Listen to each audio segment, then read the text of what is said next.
서울의 심장부가 내려다 보이는 성북동의 가장 높은 곳 철옹성처럼 서 있는 권씨 가문의 저택은 밤이 되자 더욱 위압적인 빛을 발했다. 저택 내부는 마치 현대 미술관처럼 꾸며져 있었고 값비싼 예술품과 미니멀한 가구들이 차가운 조명 아래 제자리를 지키고 있었다. 이 거대하고 화려한 공간의 유일한 주인인 진성그룹의 총수 권지우는 아직 돌아오지 않았다. 그리고 그의 아내 한서연은 홀로 거대한 대리석 식탁에 앉아 있었다. 식탁 위에는 임산부인 그녀를 위해 특별히 준비된 영양과 맛의 균형이 완벽하게 조화를 이룬 저녁 식사가 정갈하게 차려져 있었다. 김이 모락모락 피어오르는 전복죽 신선한 계절, 샐러드, 그리고 담백하게 구워낸 생선 요리까지 모든 것이 그녀를 위한 것이었지만 그 온기는 그녀에게까지 닿지 않았다. 서연은 음식을 거의 입에 대지 않은 채 부드럽게 솟아오른 자신의 배를 조용히 쓸어내렸다. 뱃속의 아이는 그녀가 이 차가운 저택에서 버틸 수 있는 유일한 이유였다. 현관문 쪽에서 묵직한 소리가 들린 것은 자정이 가까워진 시간이었다. 곧이어 복도를 울리는 단단한 구두 소리가 들려왔다. 권지훈이었다. 그는 짙은 네이비색의 맞춤 정장을 흐트러짐 없이 입고 있었고 완벽하게 빗어넘긴 머리카락과 날카로운 턱선은 그가 얼마나 피곤한 하루를 보냈든 그의 권위와 냉정함을 잃지 않게 만들었다. 그는 식탁에 앉아있는 서연을 무심하게 흘긋 쳐다보았다. 그 눈빛에는 아내에 대한 염려나 늦은 귀가에 대한 미안함 같은 감정은 조금도 담겨있지 않았다. 그저 그 자리에 있어야 할 가구가 놓여있는 것을 확인하는 듯한 건조하고 습관적인 시선일 뿐이었다. 아직 안 자고 있었나? 그의 목소리는 낮고 차분했지만 그 안에는 어떠한 온기도 없었다. 질문이라기보다는 독백에 가까웠다. 서연은 조용히 고개를 끄덕였다. 당신 저녁 식사 때문에요. 조금이라도 드시는 게 좋을 것 같아서. 생각 없어. 밖에서 해결했으니까.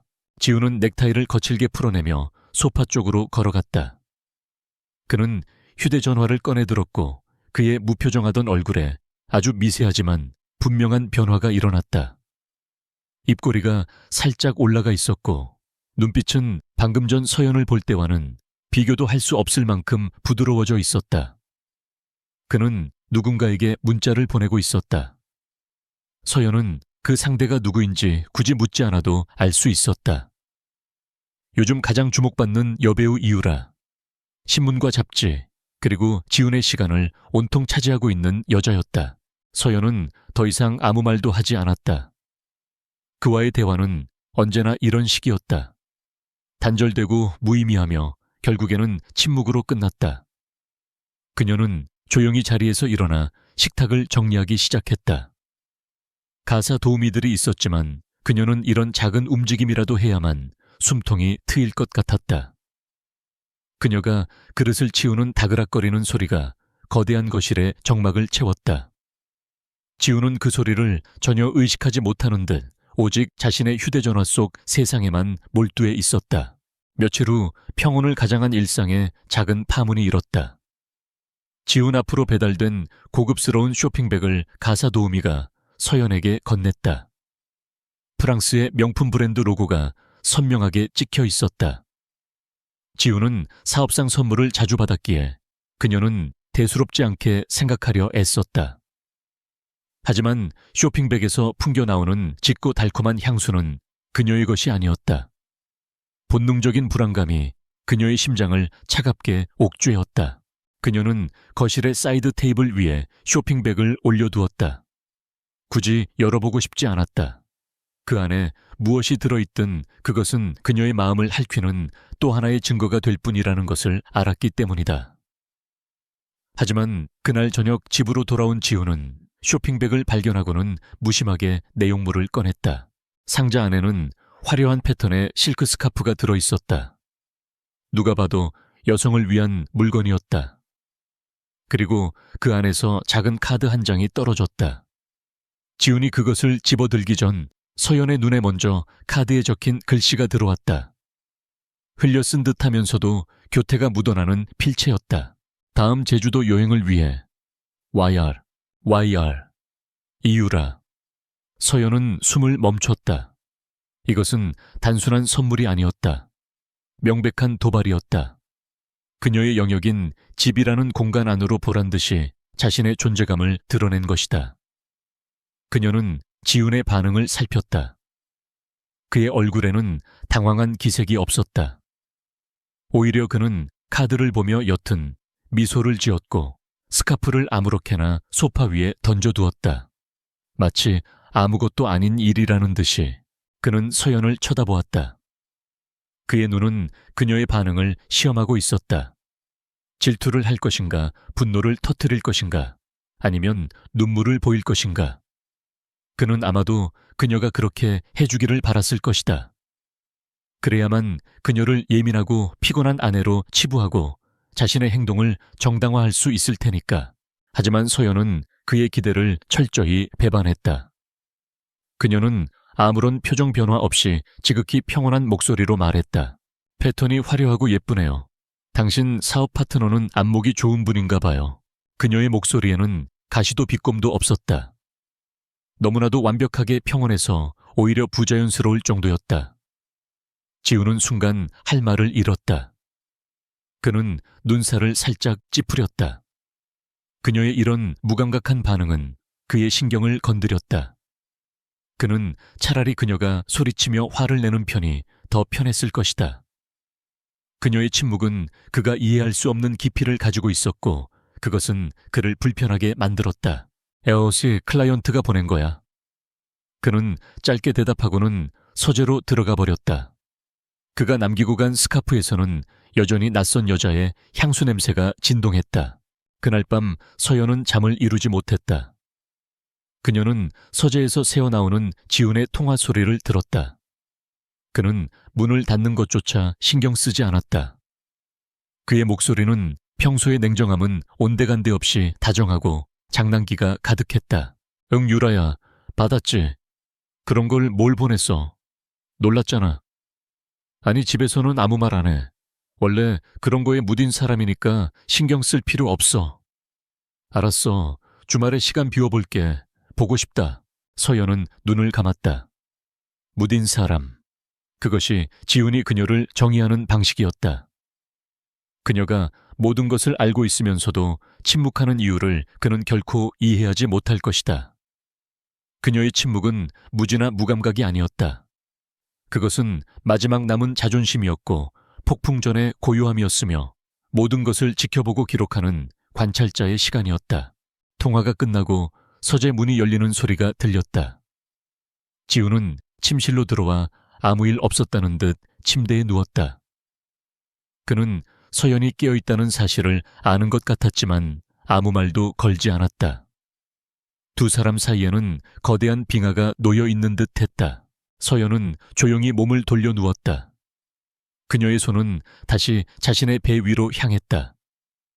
뱃속의 작은 생명이 부드럽게 움직이는 것이 느껴졌다.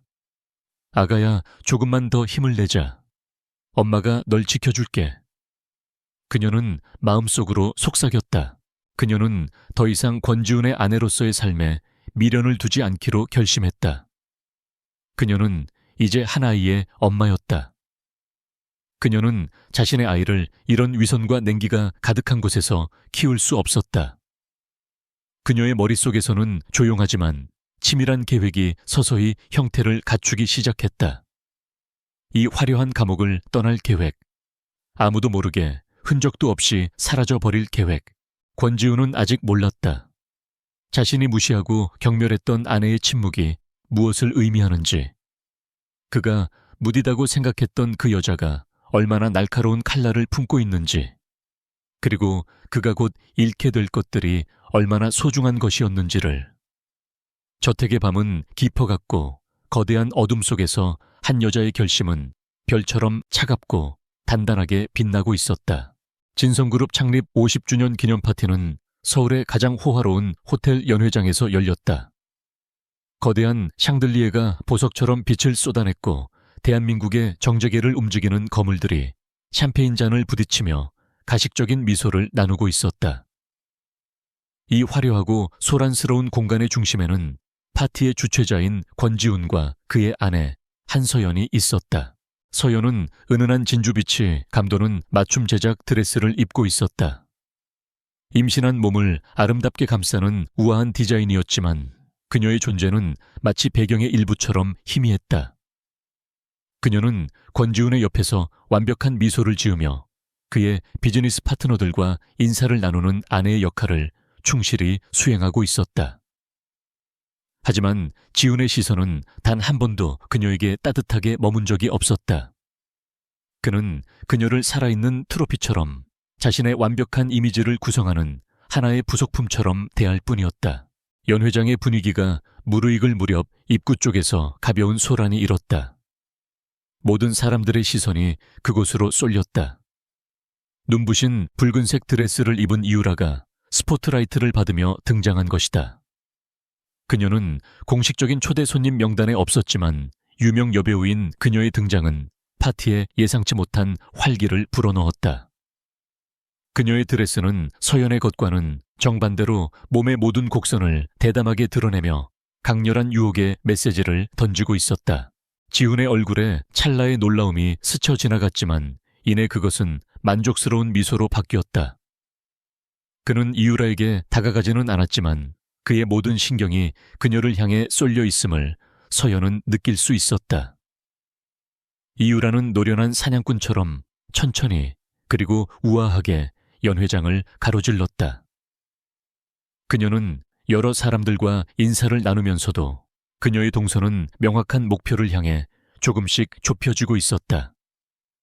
바로 권지훈과 한서연이 서 있는 곳이었다. 마침내 그녀는 두 사람의 앞에 섰다. 그녀는 놀란 척 눈을 동그랗게 뜨며 말했다.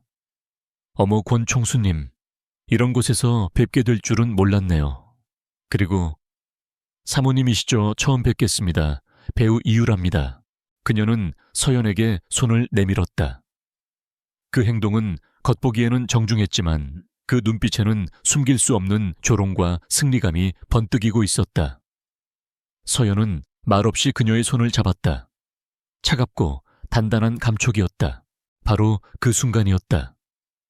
이유라가 서연의 손을 놓으며 뒤로 살짝 물러서는 척하다가 옆을 지나가던 웨이터와 우연히 부딪혔다. 웨이터의 쟁반이 크게 흔들렸고 붉은 와인이 가득 담긴 잔이 그대로 서연의 진주빛 드레스 위로 쏟아졌다. 기기악! 이유라의 과장된 비명과 함께 연회장에는 순간적인 정적이 흘렀다. 곧이어 사방에서 카메라 플래시가 터지기 시작했다. 진성그룹 안주인의 우아한 이미지가 붉은 와인 자국으로 추하게 얼룩지는 순간이었다. 어머나 어떡해. 사모님 정말 죄송해요. 제 불찰이에요. 이유라는 호들갑을 떨며 냅킨으로 서연의 드레스를 닦는 신용을 했다. 하지만 그녀의 목소리와 달리 서연의 귓가에 속삭이는 그녀의 목소리는 얼음처럼 차가웠다. 기골이 이게 뭐람. 이런 중요한 자리에 어울리지 않게. 그것은 명백한 선전포고였다. 서연은 아무 말도 할 수 없었다. 수치심과 분노로 온몸이 떨려왔다. 그녀는 본능적으로 남편을 쳐다보았다. 이 상황에서 자신을 보호해줄 유일한 사람. 하지만 그녀가 마주한 것은 싸늘하게 얼어붙은 지훈의 얼굴이었다. 그는 성큼성큼 다가와 서연의 팔을 거칠게 움켜쥐었다. 그의 손아귀 힘은 너무나도 강해서 서연은 저도 모르게 얼굴을 찡그렸다.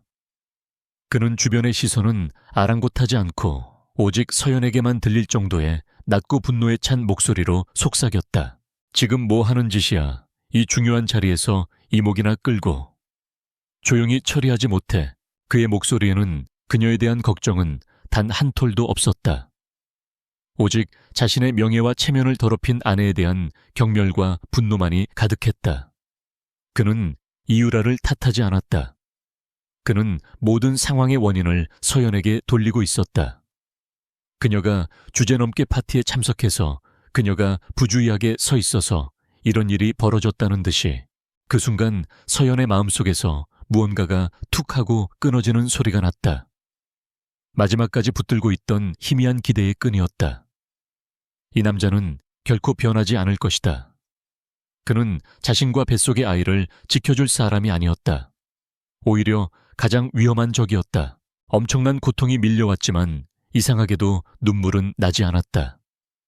대신 머릿속이 차갑고 명료해졌다. 모든 감정이 사라진 자리에 강철 같은 결심이 들어섰다. 서연은 조용히 지훈의 손을 뿌리쳤다. 그리고는 그를 똑바로 쳐다보았다. 이전의 슬픔이나 애원이 담겨있던 눈빛이 아니었다. 모든 감정이 거세된 텅, 비어버린 깊은 심연과 같은 눈이었다. 지훈은 그 눈빛을 마주하는 순간 생전 처음 느껴보는 섬뜩한 불안감에 휩싸였다. 서연은 더 이상 아무 말도 하지 않았다. 그녀는 지훈에게서 그리고 자신을 조롱하는 눈빛으로 쳐다보는 이율에게서 시선을 거두었다.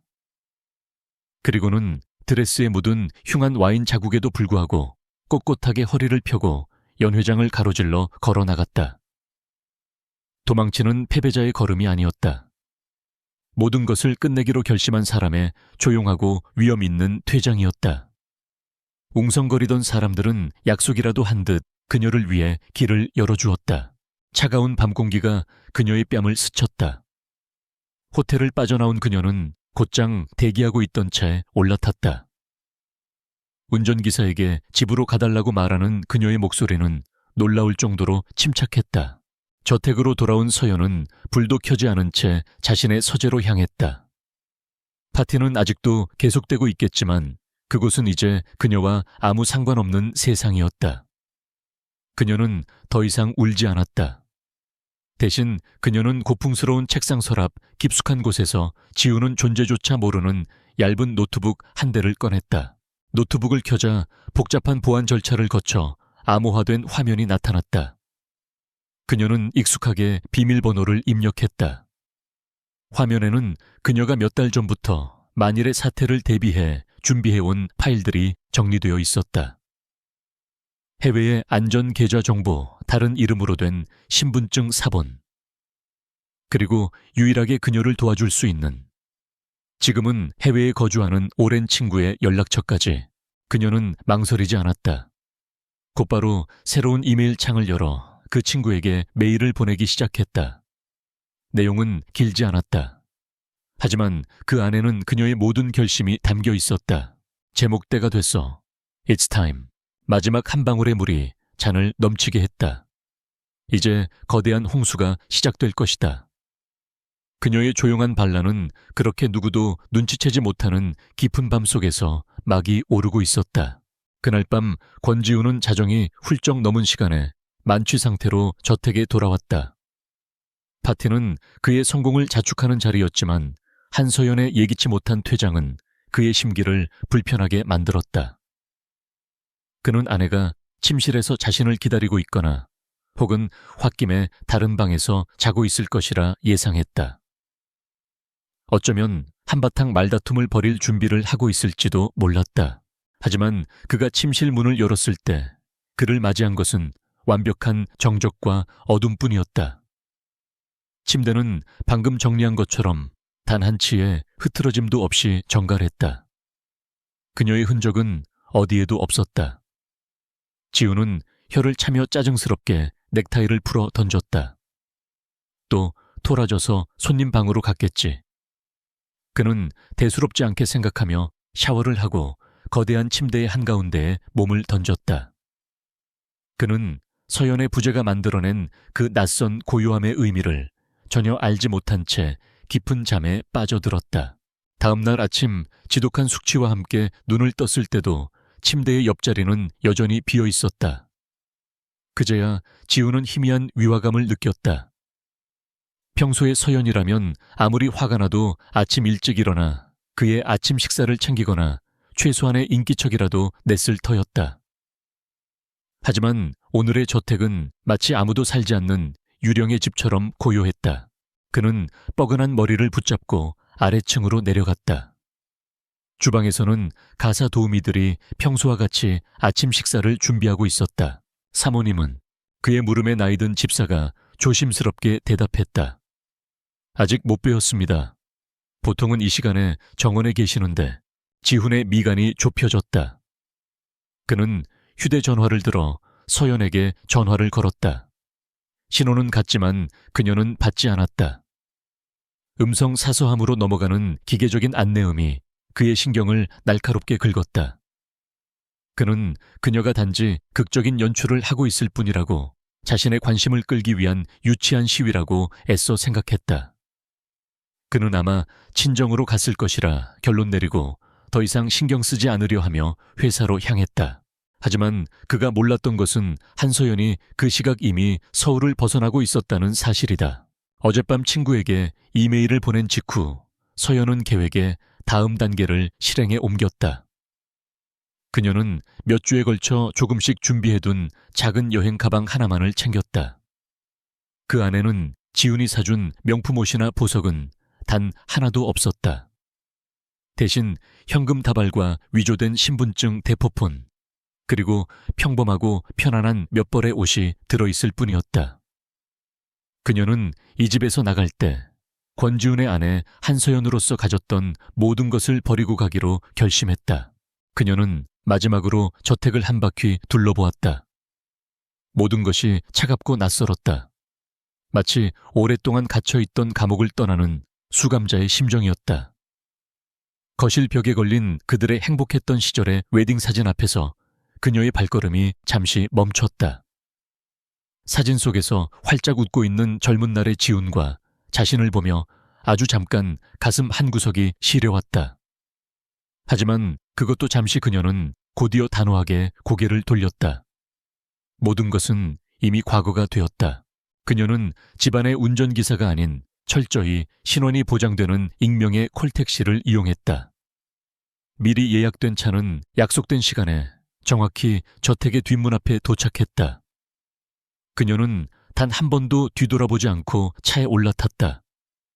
차가 부드럽게 언덕을 내려가는 동안 그녀의 심장은 놀라울 정도로 평온했다. 두려움보다는 해방감과 곧 태어날 아이와 함께할 새로운 삶에 대한 조용한 기대감이 더 컸다. 다시 현재 진성그룹 총수 집무실. 지훈은 산더미처럼 쌓인 서류에 집중하려 했지만 자꾸만 마음이 다른 곳으로 향했다. 서연의 부재가 만들어낸 공백은 생각보다 훨씬 더 크게 그의 일상을 잠식하고 있었다. 늘 자신이 떠나고 거리를 만드는 쪽은 자신이었다. 남겨지는 것에 그는 익숙하지 않았다. 점심시간이 지나도록 그녀에게서 아무런 연락이 없자 그는 결국 참지 못하고 그녀의 친정집에 전화를 걸었다. 전화를 받은 장모님의 목소리는 당혹감으로 가득 차 있었다. 서연이가 거기 안 갔습니까? 어젯밤부터 연락이 안 돼서. 자네와 같이 있는 게 아니었나. 그 순간 지훈의 머릿속이 그걸 무언가가 강타했다. 단순한 가출이 아닐지도 모른다는 불길한 예감. 그는 즉시 김비서를 호출했다. 지금 당장 한서연 씨의 신용카드 사용 내역과 통화 기록을 전부 확인해. 그리고 저택 CCTV도 어젯밤부터 지금까지의 모든 기록을 가져와. 김비서는 총수의 싸늘한 명령에 긴장하며 빠르게 움직였다. 몇십 분 후 그의 손에 들려온 보고서는 지훈의 마지막 희망마저 산산조각 냈다. 카드 사용 내역은 어제 파티 이후로 전무합니다. 통화 기록도 마찬가지입니다. CCTV 영상에는 사모님께서 어젯밤 11시경 작은 가방 하나를 들고 뒷문으로 나가시는 모습이 찍혔습니다. 신원 미상의 차량을 타고 사라지셨습니다. 보고서를 읽어 내려가는 지훈의 손이 미세하게 떨리고 있었다. 이것은 충동적인 행동이 아니었다. 명백히 사전에 치밀하게 계획된 탈출이었다. 그녀가 감히 그를 떠났다. 그는 자리를 박차고 일어나 저택으로 차를 몰았다. 분노와 당혹감 그리고 정체를 알 수 없는 불안감이 뒤섞여 그의 이성을 마비시켰다. 저택에 도착한 그는 곧장 2층의 드레스룸으로 향했다. 문이 열리는 순간 그는 숨을 멈췄다. 거대한 드레스룸은 평소와 똑같았다. 수백 벌의 명품 옷과 가방 구두들이 조금의 흐트러짐도 없이 제자리를 지키고 있었다. 마치 그녀가 잠시 외출이라도 한 것처럼. 하지만 그 완벽한 질서가 오히려 더 기괴하고 소름 끼쳤다. 그의 시선은 화장대 위에서 멈췄다. 그곳에는 그녀의 다이아몬드 결혼 반지가 차가운 조명 아래 외롭게 놓여 있었다. 결혼 반지. 그것은 그녀가 남긴 유일한 메시지였다. 그와 그녀의 관계, 그들의 결혼 생활 전체에 대한 완전한 부정이었다. 지훈의 안에서 무언가가 무너져 내렸다. 처음에는 슬픔이 아니었다. 순수한 분노와 모든 것을 통제해야만 직성이 풀리는 그의 세계가 완벽하게 무너졌다는 사실에서 오는 끔찍한 공포였다. 감히 나 권지훈을 상대로 그녀가 어떻게 이럴 수 있지? 그는 화장대 위를 손으로 쓸어버렸다. 값비싼 화장품들이 바닥으로 떨어져 박살나는 요란한 소리가 고요한 저택을 울렸다. 하지만 그 소음조차도 그의 마음속을 채우는 거대한 공허함을 이기지 못했다. 저택의 침묵은 더 이상 평온한 침묵이 아니었다. 그것은 그녀의 부재가 만들어낸 귀를 찢을 듯한 이명 일밍이었다. 그는 떨리는 손으로 휴대전화를 집어들었다. 그의 보안팀장에게 연결했다. 그의 목소리는 분노로 갈라져 나왔다. 찾아. 무슨 수를 써서라도 한서연을 찾아내. 지금 당장. 수색은 시작되었다. 하지만 그는 이미 너무 많은 시간을 허비했다. 그가 경멸하고 무시했던 그의 아내는 그가 상상했던 것보다 훨씬 더 멀리 그리고 훨씬 더 깊이 사라져버린 후였다. 권지훈의 분노는 오래가지 않았다. 그것은 곧 그의 전 존재를 삼켜버릴 듯한 거대한 공황 상태로 변했다. 그는 대한민국에서 가장 강력한 남자 중 한 명이었다. 돈과 권력으로 그는 원하는 것은 무엇이든 가질 수 있었고 통제할 수 있었다. 하지만 지금 그는 자신의 아내 한 명조차 찾지 못하는 무력한 상태에 빠져 있었다. 진성그룹의 정보력과 자금력은 국가정보기관에 버금갔다. 지훈은 자신의 개인 보안팀은 물론 국내 최고의 사설정보원들까지 총동원했다. 공항과 항만의 출입국 기록 전국의 모든 CCTV 금융거래 내역 통신 기록 등 그녀의 흔적을 찾을 수 있는 모든 데이터를 샅샅이 뒤졌다. 하지만 한서연은 말 그대로 증발해버린 것 같았다. 그녀가 마지막으로 찍힌 CCTV 영상은 저택을 떠나던 그 모습이 전부였다. 그녀가 탔던 차량의 번호판은 위조된 것이었고 대포 차량으로 밝혀졌다. 그녀의 이름으로 된 어떠한 금융거래도 통신 기록도 존재하지 않았다. 그녀는 자신의 모든 디지털 발자국을 완벽하게 지워버렸다. 그것은 아마추어의 솜씨가 아니었다. 오랫동안 철저하게 준비된 전문가의 조력이 있었음이 분명했다. 며칠이 몇 주가 되었다. 수색은 아무런 성과 없이 제자리 걸음만 반복했다. 지훈은 잠을 잘 수도 일을 할 수도 없었다. 날카롭고 예민해진 그는 사소한 일에도 직원들에게 불같이 화를 냈고 진성그룹 전체가 그의 불안정한 감정의 파도에 휩쓸려 흔들렸다. 그의 완벽했던 통제의 세계에 균열이 가기 시작했다. 그의 곁에는 여전히 이유라가 있었다. 그녀는 지훈의 불안을 틈타 저택을 제 집처럼 드나들며 안주인 행세를 하려 했다. 그녀는 지훈을 위로하는 척하며 그의 옆자리를 꿰차려고 애썼다. 지훈 씨, 너무 상심하지 마요. 집 나간 아내는 곧 돌아오게 되어 있어요. 어차피 뱃속의 아이 때문에라도 돈이 필요할 텐데 버틸 수 있겠어요. 그 여자 생각은 이제 그만하고 나 좀 봐줘요. 내가 있잖아요. 응. 그녀의 목소리는 꿀처럼 달콤했지만 지금의 지훈에게는 그저 귀에 거슬리는 소음일 뿐이었다. 예전에는 매력적으로 보였던 그녀의 교태와 애교가 이제는 천박하고 계산적으로 느껴졌다. 서연의 빈자리는 그에게 새로운 진실을 보게 만들었다. 서연은 단 한 번도 그에게 무언가를 요구하거나 떼를 쓴 적이 없었다. 그녀는 늘 조용히 그의 뒤에 서 있었고 그의 성공을 묵묵히 내조했다. 그녀의 존재는 너무나도 당연해서 그는 그것이 마치 공기처럼 영원히 자신의 곁에 있을 것이라 착각했다. 하지만 이제 그 공기가 사라지자 그는 숨을 쉴 수 없었다. 텅 빈 저택에 혼자 남겨진 밤이면 지우는 미친 사람처럼 그녀의 흔적을 찾아 헤맸다. 그녀가 쓰던 방, 그녀가 읽던 책, 그녀가 가꾸던 작은 온실. 모든 공간에 그녀의 부드러운 향기가 배어있는 것 같았다. 그는 서랍장 깊숙한 곳에서 그녀의 낡은 일기장을 발견했다. 결혼 초기에 쓴 것으로 보이는 일기장이었다. 호기심 반 죄책감 반으로 그는 떨리는 손으로 일기장을 펼쳤다. 그 안에는 그가 전혀 알지 못했던 한서연이 있었다. 오늘 지훈 씨가 처음으로 내게 웃어주었다. 회의에서 성공적으로 프레젠테이션을 마친 날이었다. 그의 미소를 보니 하루의 피로가 모두 사라지는 것 같다. 지훈 씨는 일이 너무 바쁘다. 가끔은 그의 얼굴을 보는 것조차 힘들다. 그래도 괜찮다.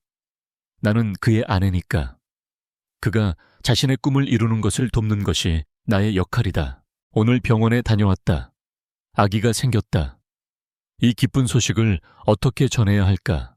그가 기뻐해 줄까 아기를 핑계로 그의 시간을 빼앗고 싶지는 않은데 일기장은 그녀가 임신 사실을 알게 된 페이지에서 멈춰 있었다.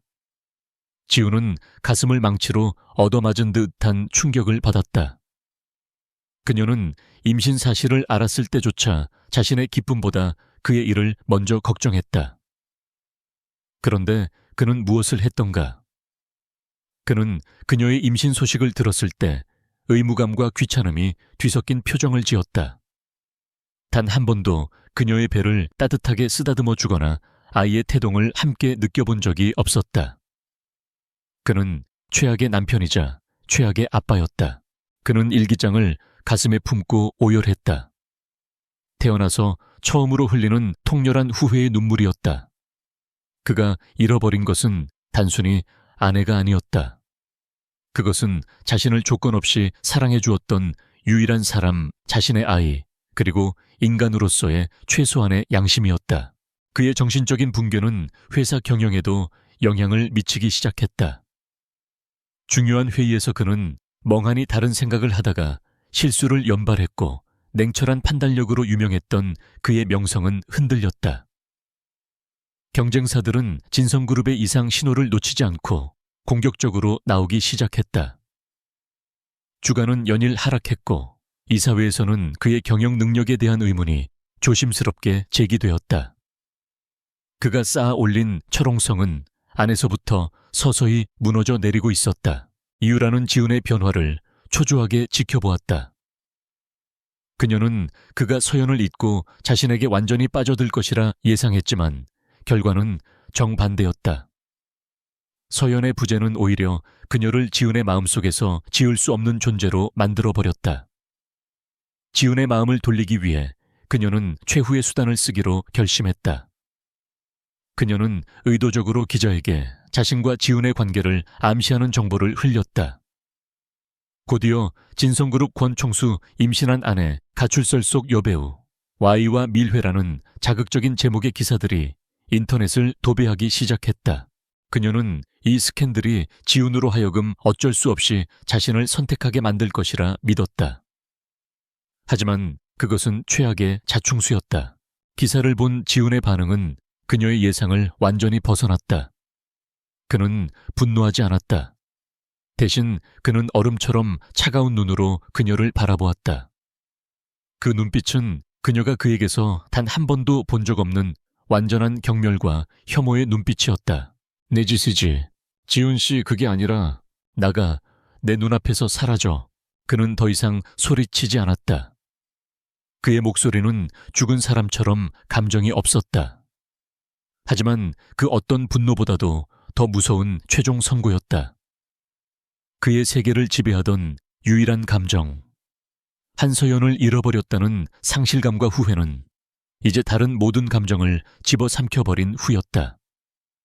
그는 이제 더 이상 잃을 것이 없는 사람이 되어버렸다. 그리고 그런 사람은 세상에서 가장 위험한 사람이 될 수도 있었다. 이유라를 내쫓은 후 권지훈의 혼란은 기이할 정도로 차갑게 가라앉았다.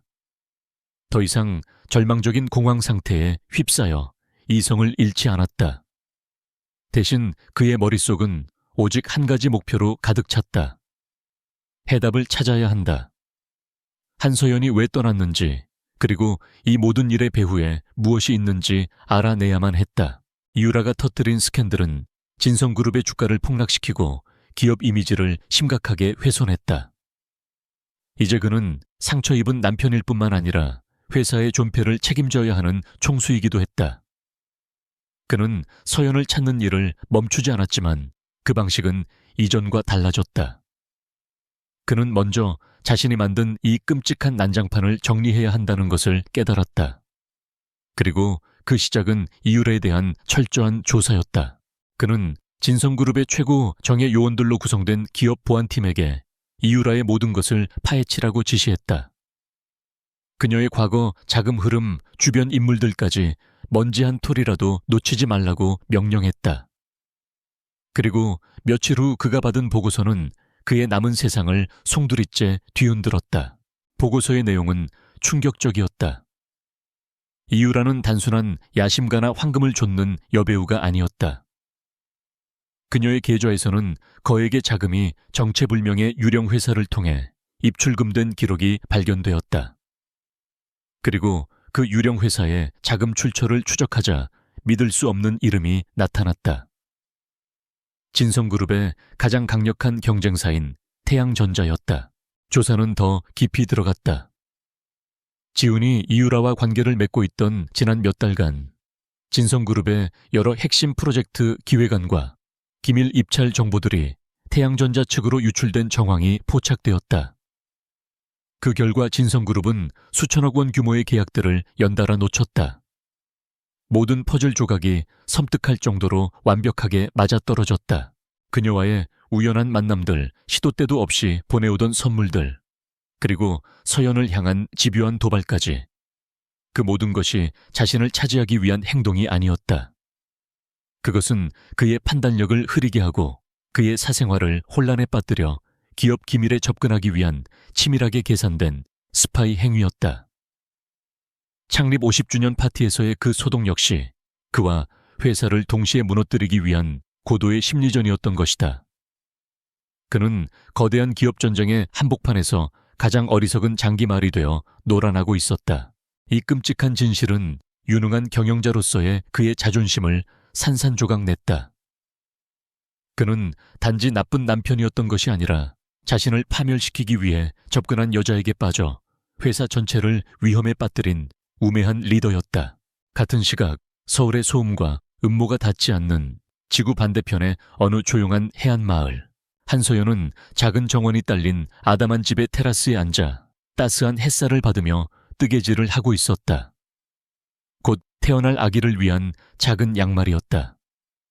그녀의 곁에는 오랜 친구이자 그녀의 탈출을 도와준 유일한 조력자 박소희가 미소를 지으며 차를 마시고 있었다. 여긴 정말 평화롭다, 서연아. 서울의 그 숨막히는 공기는 이제 기억도 안 나. 서연은 조용히 고개를 끄덕였다. 그녀는 이제 한서연이 아닌 김민서라는 새로운 이름으로 살아가고 있었다. 그녀는 매일 아침 신선한 식료품을 사기 위해 현지 시장을 방문했고 오후에는 다른 임산부들과 함께 산전 요가 수업에 참여했다. 저녁이면 해변을 따라 천천히 걸으며 뱃속의 아이와 조용한 대화를 나누었다. 그녀의 삶은 권력과 부의 그림자에서 벗어나 생명의 본질적인 기쁨과 평화로 가득 차 있었다. 그녀는 두려움 속에서 숨어 지내는 것이 아니었다. 그녀는 자신과 아이의 미래를 위해 새로운 보금자리를 적극적으로 만들어가고 있었다. 가끔 인터넷을 통해 진성그룹이 혼란에 빠졌다는 뉴스를 접하기도 했다. 기사 속 지훈의 수척해진 얼굴을 볼 때면 그녀의 마음속에 작은 파문이 일었지만 그것은 더 이상 동요가 아니었다. 그 모든 것은 그가 저지른 행동들이 불러온 필연적인 결과일 뿐이었다. 그녀는 승리감도 연민도 느끼지 않았다. 오직 그 세상으로부터 자신과 아이를 안전하게 지키겠다는 고요한 결심만이 그녀를 지탱하고 있었다. 다시 서울 지훈의 집무실. 그는 이제 이유라라는 여자가 개인적인 배신을 넘어 자신의 인생 전체를 건 거대한 사기극의 주인공이었음을 깨달았다. 개인적인 배신감도 컸지만 전문 경영인으로서 겪은 이 굴욕은 그의 내면에 차가운 분노의 불을 지폈다. 이제 그가 서연을 찾아야 하는 이유는 완전히 달라졌다. 더 이상 소유욕이나 이기적인 후회 때문이 아니었다. 그는 이유라 같은 위험한 여자를 자신의 삶 그리고 서연의 삶에 끌어들임으로써 서연을 엄청난 위험에 노출시켰다는 사실을 깨달았다. 기업 스파이 행위까지 서슴지 않는 여자라면 자신의 앞길에 방해가 되는 임신한 아내에게 무슨 짓을 했을지 알 수 없는 일이었다. 그는 이제야 깨달았다.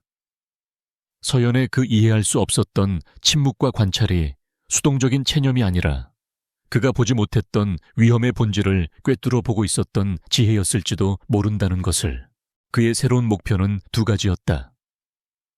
첫째, 서연을 찾아 그녀를 다시 자신의 곁으로 끌고 오는 것이 아니라 그녀가 안전한지 확인하고 자신이 그녀를 빠뜨렸던 위험에 대해 진심으로 사죄하는 것. 둘째, 복수를 위해서가 아니라 무너진 질서를 바로잡고 자신이 물려받은 회사를 지키기 위해 이유라와 그녀의 배후에 있는 태양전자를 철저하게 파괴하는 것. 폭군의 공황 상태는 사라졌다. 그 자리에는 구원을 향한 임무를 부여받은 한 남자의 차갑고 명료한 결단력만이 남았다. 그때 그의 비서가 조심스럽게 새로운 보고서를 들고 들어왔다. 총수님 사모님께서 사용하신 것으로 추정되는 암호화된 이메일의 발신지 IP를 역추적하는 데 성공했습니다. 태평양의 한 작은 섬 마을입니다.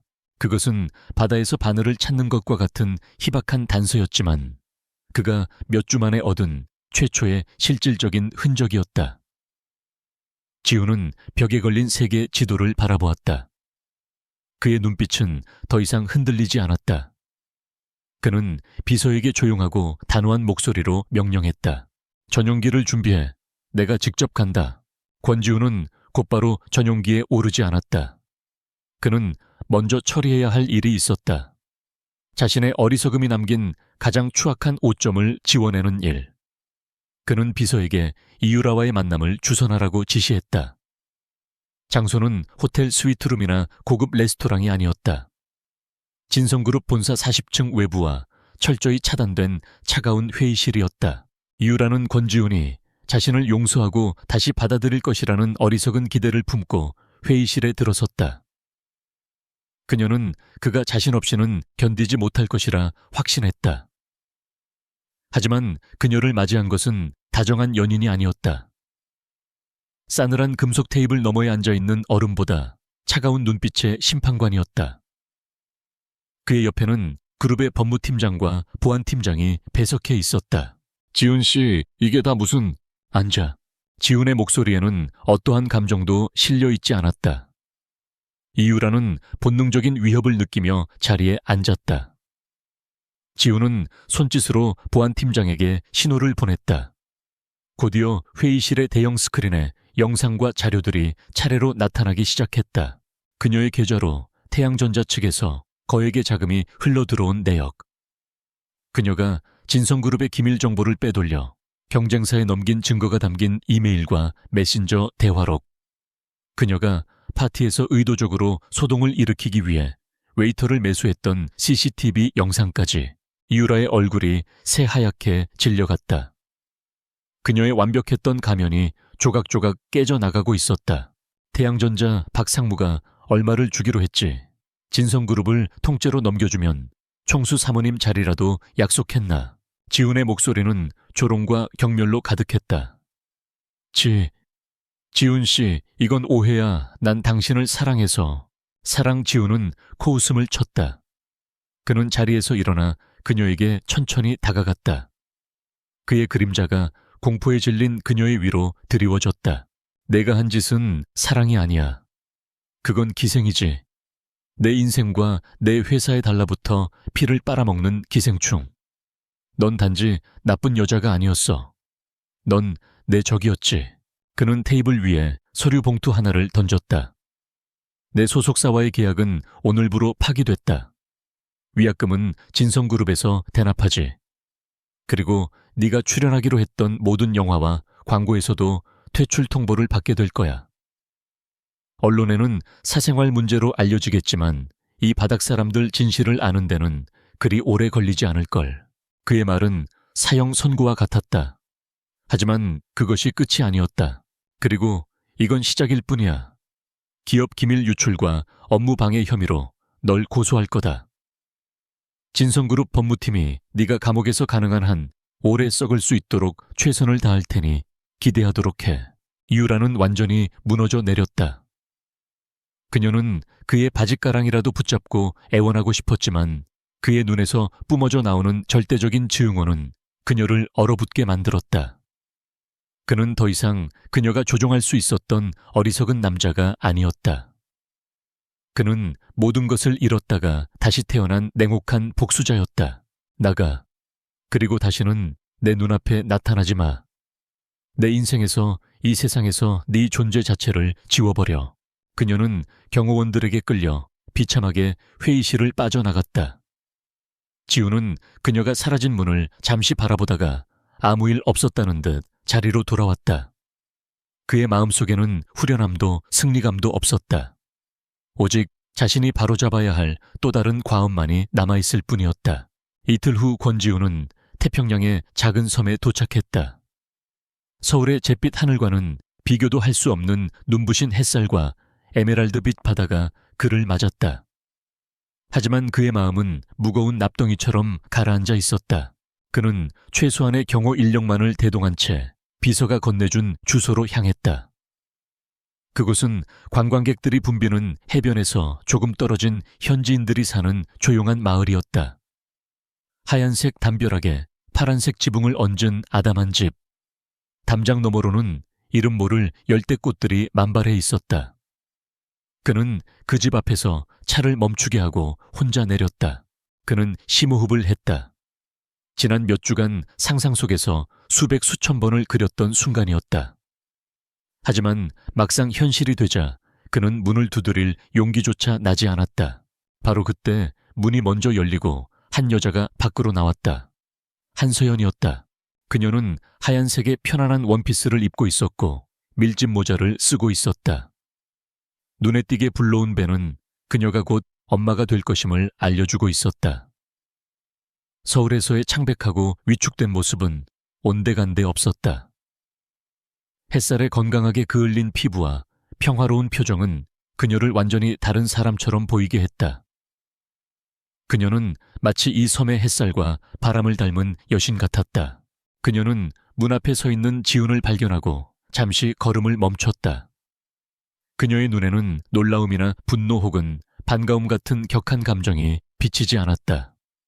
그저 언젠가는 올 사람이 왔구나 하는 듯한 깊고 고요한 눈빛이었다. 지훈은 그 자리에 얼어붙은 채 아무 말도 할 수 없었다. 미안하다는 말은 이 모든 죄를 덮기에는 너무나도 가볍고 위선적이었다. 돌아와 달라는 말은 그의 이기심을 다시 한번 증명하는 것일 뿐이었다. 침묵을 깬 것은 서연이었다. 어떻게 찾았어요? 그녀의 목소리는 잔잔한 호수 같았다. 어떠한 원망도 담겨있지 않아 오히려 지훈의 가슴을 더 아프게 찔렀다. 온 세상이라도 뒤져서 찾을 생각이었으니까. 지훈은 겨우 목소리를 쥐어짰다. 서연은 희미하게 미소 지었다. 그것은 용서의 미소가 아니었다. 모든 것을 초월한 사람의 쓸쓸한 미소였다. 여긴 왜 왔어요? 날 다시 그 지옥으로 끌고 가려고. 아니, 지훈은 고개를 저었다. 그는 천천히 그녀에게 다가가 그녀와 몇 걸음의 거리를 둔 채 멈춰 섰다. 그리고는 대한민국을 호령하던 진성그룹의 총수가 그녀의 앞에서 천천히 무릎을 꿇었다. 용서를 구하러 온 게 아니야. 용서받을 자격이 없다는 걸 아니까. 그냥 당신과 아이가 무사한지 내 눈으로 확인하고 싶었어. 그리고 내가 당신을 얼마나 끔찍한 위험 속에 밀어넣었었는지 사죄하고 싶었어.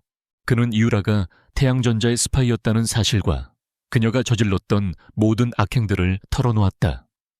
변명이 아니었다. 그것은 자신의 어리석음에 대한 통렬한 고백이었다. 서연은 그의 고백을 묵묵히 들었다. 그녀의 표정에는 변화가 없었다. 그녀는 이미 모든 것을 짐작하고 있었을지도 모른다. 그래서 이제 와서 당신이 하려는 게 뭔데요? 그 여자를 벌주고 나에게 몇 마디 사과를 하면 모든 게 원래대로 돌아갈 거라고 생각해요. 아니, 절대 아니야. 지우는 고개를 들고 그녀를 바라보았다. 그의 눈에는 눈물이 가득 고여 있었다. 나는 아무것도 바라지 않아. 단지 내 아이가 태어나는 세상이 조금이라도 안전한 곳이 되도록 만들고 싶을 뿐이야. 그리고 아주 가끔이라도 좋아. 멀리서라도 좋아. 아이가 자라는 모습을 볼 수 있게 허락만 해준다면 그걸로 좋게. 그의 목소리는 절박했다. 그가 가진 모든 권력과 부를 다 버리고서라도 얻고 싶은 유일한 소원이었다. 서연은 오랫동안 말이 없었다. 그녀는 지훈의 눈을 깊이 들여다보았다. 그의 눈에서 진심을 읽으려 애쓰는 듯했다. 긴 침묵 끝에 그녀가 입을 열었다. 용서는 그렇게 쉬운 게 아니에요, 권지훈 씨. 그녀는 처음으로 그의 이름을 불렀다. 그 이름은 남편을 부르는 호칭이 아닌 낯선 타인을 부르는 듯한 거리감을 담고 있었다. 당신이 한 행동들은 내 마음에 지워지지 않는 상처를 남겼어요. 말 한마디로 무릎 한번 꿇는다고 사라지는 게 아니에요. 그녀의 목소리는 단호했다. 만약 당신이 정말로 속죄하고 싶다면 말로 하지 말고 행동으로 증명해요. 당신이 얼마나 변했는지, 당신이 이 아이에게 아버지가 될 자격이 있는 사람인지 앞으로의 시간 동안 당신 스스로 증명해 보여요. 그녀는 조건을 내걸었다. 그것은 거래가 아니었다. 그녀가 그에게 주는 마지막 기회였다. 돌아가세요. 그리고 당신의 삶을 바로잡아요. 회사를 지키고 당신이 저지른 문제들을 수습해요. 그리고 나서 아주 오랜 시간이 흐른 뒤에도 당신의 마음이 변치 않았다면 그때 다시 이야기하죠. 아이의 아버지를 만날 기회를 줄지 말지는 그때 가서 내가 결정할게요. 그것은 거절보다 더 아픈 판결이었다. 하지만 지우는 그 어떤 이유도 제기할 수 없었다. 그는 천천히 자리에서 일어났다. 알겠어. 당신의 뜻에 따를게. 그는 마지막으로 그녀의 배를 그 안에 있을 자신의 아이를 애틋한 눈빛으로 바라보았다. 그리고는 아무런 미련도 남기지 않으려는 듯 단호하게 몸을 돌려 떠났다. 그의 등 뒤로 서연은 조용히 자신의 배를 감싸 안았다. 그녀의 강인한 표정 뒤로 아주 미세한 떨림이 스쳐 지나갔다. 1년이라는 시간이 흘렀다. 권지훈에게 그 시간은 지옥과도 같은 연호기자 스스로를 재건하는 고통스러운 과정이었다. 그는 섬에서 돌아온 직후 태양전자를 상대로 전면전을 선포했다. 이전에 저돌적이고 독단적인 방식이 아니었다. 그는 냉철한 데이터와 명백한 증거를 바탕으로 태양전자의 비윤리적인 경영 방식과 불법적인 스파이 행위를 세상에 폭로했다. 여론은 진성그룹의 편에 섰고 태양전자는 창사 이래 최대의 위기를 맞으며 시장의 신뢰를 잃고 추락했다. 그는 피해 복수를 완성했지만 승자의 오만함은 보이지 않았다. 오히려 그는 더욱 겸손해졌다. 그는 회사의 독단적인 지배자가 아닌 유능한 조력자들과 이 사회의 의견을 경청하는 리더로 거듭났다. 진성그룹은 그의 변화와 함께 더 단단하고 건강한 기업으로 재탄생했다. 그의 개인적인 삶은 더욱 극적으로 변했다. 그는 성북동의 차가운 저택을 매각하고 도심의 조용한 펜트하우스로 거처를 옮겼다. 그의 주변을 맴돌던 모든 가식적인 관계들을 정리했고 그의 시간은 오직 회사와 그리고 아무도 모르는 그의 조용한 봉사활동으로 채워졌다. 그는 주말마다 보육원을 찾아 아이들에게 책을 읽어주었고 미혼모 지원단체에 거액을 익명으로 기부했다. 그것은 그의 죄책감의 발로이자 언젠가 아들의 아버지가 될 자격을 얻고 싶은 한 남자의 처절한 자기 수련이었다. 그는 서연과의 약속을 철저히 지켰다. 그는 그녀에게 직접 연락하거나 그녀의 평화를 깨뜨릴 수 있는 어떠한 시도도 하지 않았다. 그가 그녀와 아이의 소식을 접할 수 있는 유일한 창구는 서연의 친구 박소희가 가끔씩 보내주는 사진 몇 장이 전부였다. 그는 아이의 이름이 우주 유조우라는 것을 사진 뒷면에 적힌 작은 글씨를 통해 알았다. 그는 아들의 사진을 자신의 지갑 가장 깊숙한 곳에 넣어두고 힘들고 외로울 때마다 꺼내보며 버텼다. 아들의 첫 번째 생일날, 그는 소희가 보내준 작은 케이크 앞에서 환하게 웃고 있는 우주의 사진을 보며 한참을 울었다. 사진 속 아이는 서연을 닮아 맑은 눈을 가졌고 자신을 닮아 고집스러워 보이는 인매를 가지고 있었다. 그 작은 생명은 그가 파괴해버린 세상 속에서 피어난 유일한 희망이었다. 같은 시각 평화로운 섬. 서연은 어느덧 훌쩍 자라 아장아장 걸음마를 떼는 우주의 손을 잡고 해변을 거닐고 있었다. 그녀는 이제 더 이상 과거의 상처에 얽매여 사는 연약한 여인이 아니었다.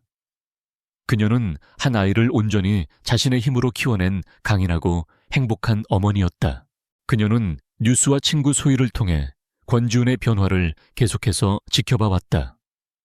그의 처절한 노력과 진심 어린 반성을 그녀는 알고 있었다. 그녀가 얼음처럼 차가웠던 마음은 지난 1년간 조금씩 녹아내리고 있었다. 그 사람 정말 변했어, 서연아. 1년 동안 단 한 번도 약속을 어기지 않았어. 며칠 전 섬에 찾아온 소희가 조심스럽게 말했다. 서연은 대답 대신 자신을 보며 엄마라고 온가리하는 우주를 따뜻하게 안아주었다. 그녀는 아이의 눈을 들여다보았다. 권지훈의 눈을 빼닮은 그 검은 눈동자. 그녀는 우주가 자신의 아버지가 어떤 사람인지 알 권리가 있다는 것을 부정할 수 없었다.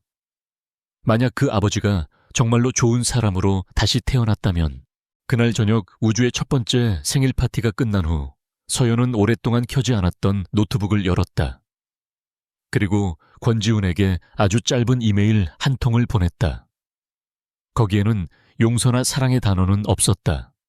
오직 담담한 하나의 문장만이 적혀 있었다. 우주가 곁기 시작했어요. 아빠를 만나고 싶어 할 것 같네요. 이메일을 확인한 지훈의 사무실은 깊은 정적에 휩싸였다.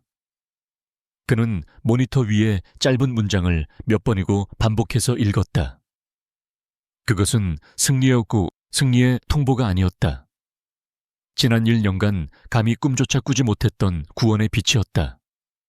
그의 눈에서 뜨거운 눈물이 뺨을 타고 흘러내렸다. 다음 날 지훈은 모든 일정을 취소하고 다시 그 섬으로 향했다. 그가 서연의 집 앞 해변에 도착했을 때 해는 붉은 빛으로 세상을 물들이며 수평선 너머로 지고 있었다. 서연은 하얀 모래사장 위에서 비틀거리며 걸음마를 하는 우주의 작은 손을 잡아주고 있었다. 그 모습은 한 폭의 그림처럼 평화롭고 아름다웠다. 지훈은 그들의 평화를 깨뜨릴까 두려워 멀리서 조용히 그 모습을 지켜보았다. 그때 우주가 엄마의 손을 놓고 그에게로 몇 걸음 떼다가 그만 풀썩 넘어지고 말았다. 서연이 몸을 숙이기도 전에 지훈은 본능적으로 달려가 아이를 부드럽게 안아 일으켰다. 그의 인생에서 처음으로 자신의 아들을 품에 안는 순간이었다. 작고 따뜻한 온기가 그의 가슴으로 전해져 왔다.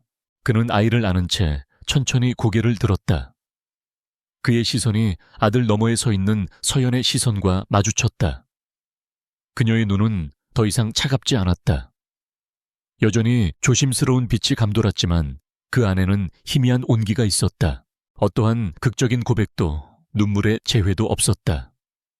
모든 것은 조용하고 천천히 부서진 폐허 위에서 새로운 싹이 돋아나듯 시작되고 있었다. 이름은 우주예요. 서연이 먼저 입을 열었다. 지훈은 자신의 우주를, 자신의 전부를 가슴에 품고 떨리는 목소리로 그 이름을 속삭였다. 그의 뺨 위로 참아왔던 눈물이 다시 한번 흘러내렸다. 우주야, 나의 우주. 세 사람은 아름다운 석양 아래 한참을 함께 서 있었다. 과거의 상처 위에 세워진 부서진 한 가족이 세상에서 가장 조심스러운 첫걸음을 내딛는 순간이었다. 그것은 동화 같은 행복한 결말이 아니었다. 하지만 서로에게 상처 주고 상처 입었던 두 사람이 오랜 시간을 거쳐 스스로의 힘으로 얻어낸 훨씬 더 의미 있고 희망적인 새로운 시작이었다.